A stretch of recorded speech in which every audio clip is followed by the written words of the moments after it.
We are looking at the problem early enough. We acknowledge the fact that this climate change is urgent, and it is something that it should be taken immediately. Now, when we ask them in our first speech whether they believe that climate change is an urgent crisis, what do they tell us? They do not actually come to say anything about it, but it is true. Climate change is really an urgent crisis, and the fact we have to work on it immediately. Exaggeration gives us a better stand because people have started working on climate change early enough rather than working on it after it has surrounded them.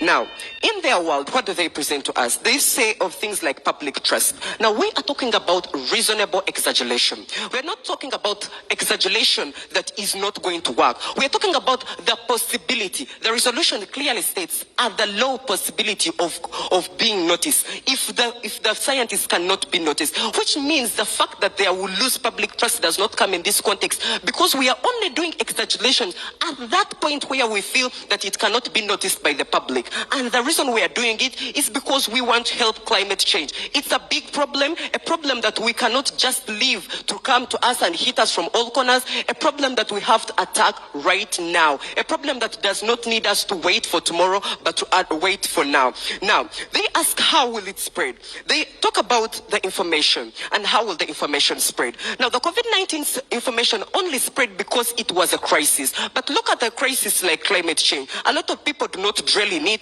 as he acknowledged that a lot of people do not know Mambera Forest, that the Mambera Forest destruction by 9%. And the reason they do not know it is because it was not exaggerated. Something that people feel like when they talk about 9%, they feel it's a small percentage. They feel it's something small. They do not feel that it's something vigilant, something big. And that's why we want to exaggerate it. We want to give people what they want so that they can actually work. We have one world and we don't have another. So it's about us working on it now, not working about it tomorrow. And as our world, we believe in creating a crisis, a false crisis now, so that we can solve the big crisis tomorrow. But what do they believe in? They believe in waiting for the crisis and allowing it to take over you. And for that matter, therefore, we believe that we win today's debate. We win it because we have given you substantial involvement and we have showed you what it means. Thank you so much.